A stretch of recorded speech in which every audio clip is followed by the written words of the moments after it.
Hello, my name is Eric Lewis, and I'd like to welcome you to my new YouTube channel called The Thrift Guy. I can tell you, beyond a shadow of a doubt, I am sitting before this camera today making this video all because I made a mistake in April of 2000. It's been 24 years since I made that mistake, and I can tell you that everything that I've done as a reseller is because I initially made this mistake. I'm sitting before this camera, launching a YouTube channel. Prior to that, for the past 8 years, I was the owner of Green and Free Thrift Center, centrally located in Palm Beach County in sunny South Florida. We did that for 8 years at the retail location. 4 years before that, I was in a warehouse setting. And before that, I was a clean out flea market kind of guy. And even before that, I was selling on eBay, going to thrift stores, etc. Everything that I've done as a reseller, I've done it because I made this particular mistake. What is the mistake? Well, here it is.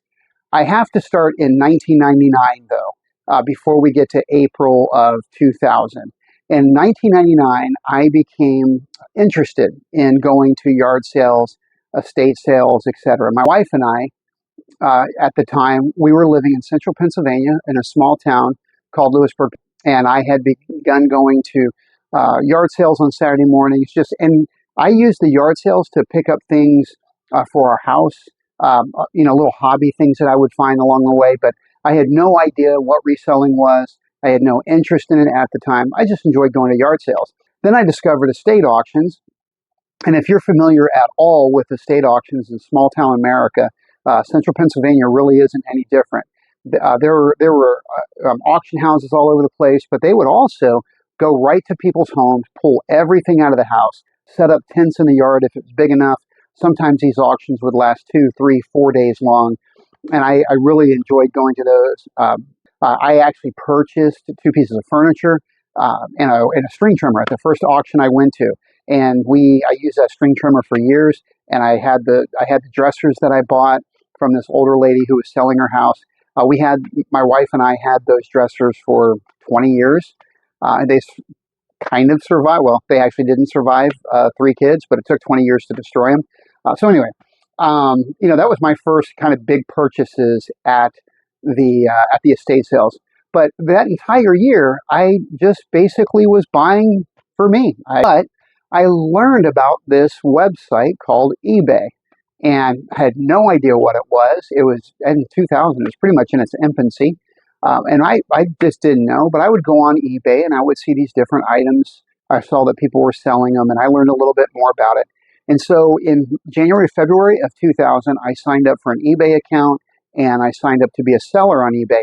And at this point, I had never purchased anything at all to resell. So for all intents and purposes, I was literally a rookie. I knew nothing. I didn't know how to ship.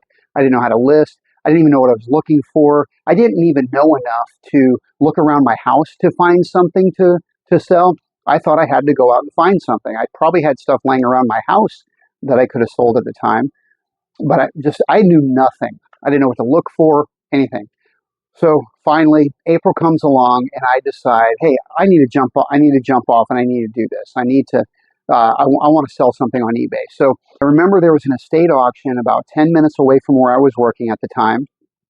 And so during my lunch break, I figured I could take a few extra minutes, go over to this estate auction, see what they have, see if I can buy something, and see if I can find something to sell online and list my first item. So I went and got there, got my number. I was walking around, and when I say this estate had so much stuff, I believe this was a Thursday, and it was going to be a Thursday, Friday, and Saturday all-day auction. And they had tents up in the yard. They had boxes and boxes and boxes of stuff. This house was big. They had a barn. It was an old family house. It was amazing.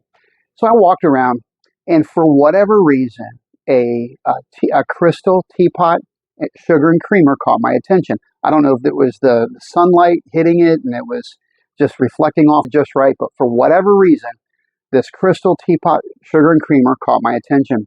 So I went over to it and picked it up, and I looked at the bottom of it, and which I learned down the road that was kind of an intuitive instinct, I guess. That might be a bit redundant, I'm not sure.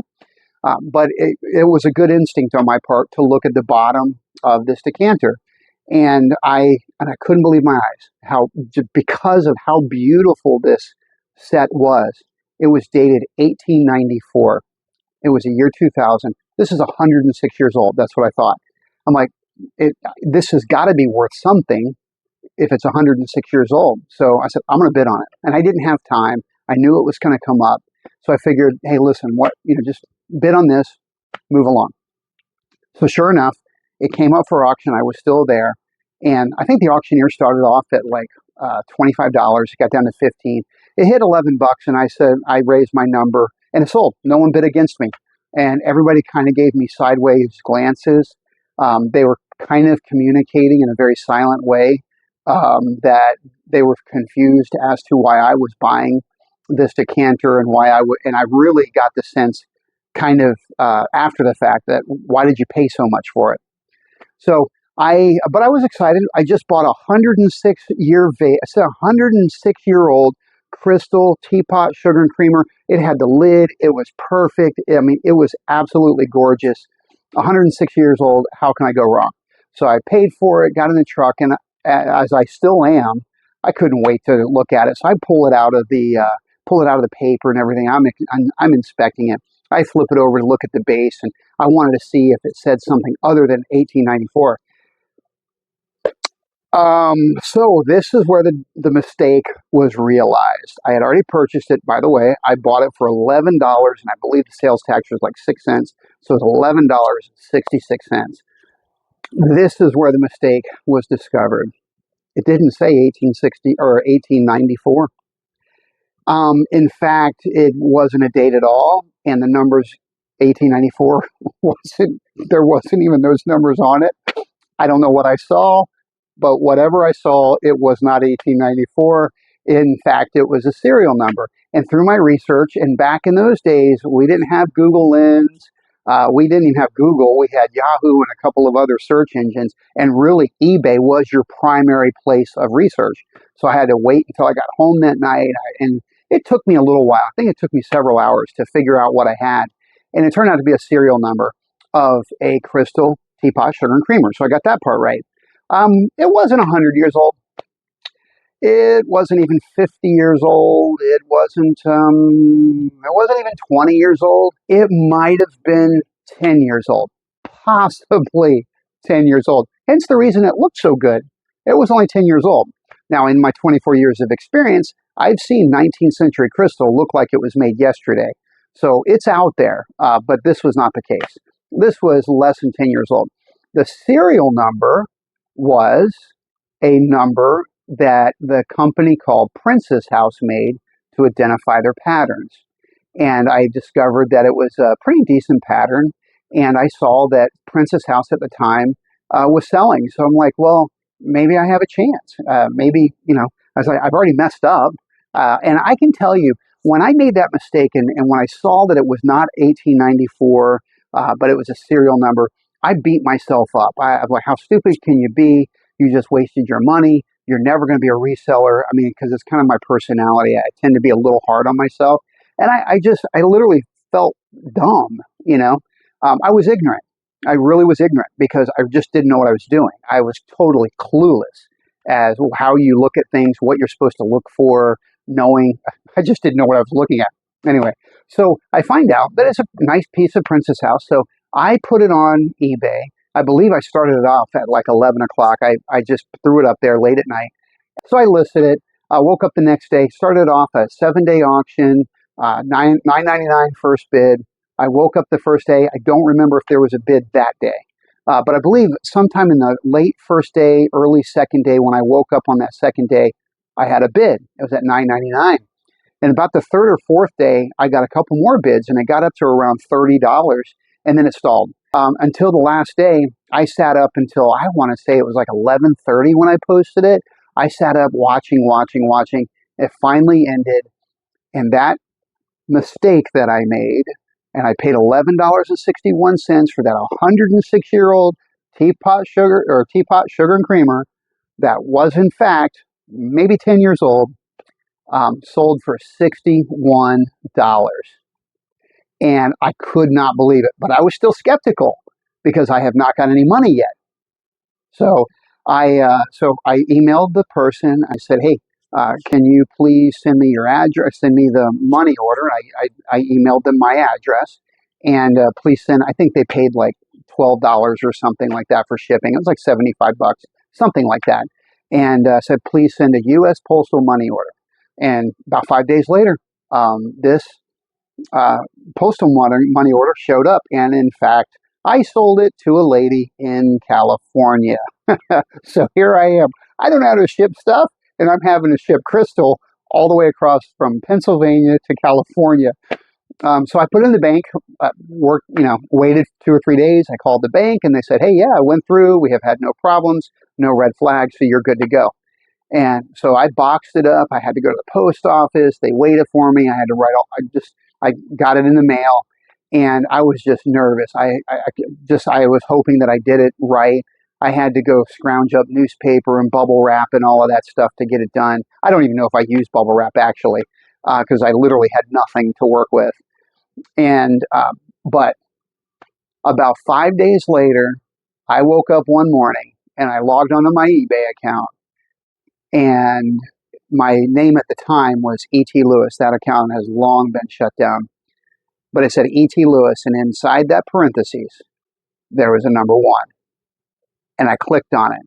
And the lady I sold the Princess House teapot, sugar, and creamer just loved it. And she said it arrived safely, well packed. And I can tell you, it was in that moment, not the $61 that I made, or not the $61 sale, but when I got that feedback that said, "I love what I received," it was in that moment that I became a reseller.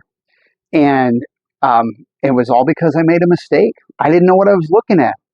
So if you're a new reseller and you're out there wanting to make a go of it, maybe you're side hustle, whatever it is. If you're just new at it or you have an interest in it, hey, listen, some mistakes that you're going to make are going to be painful, but others, they turn out pretty well.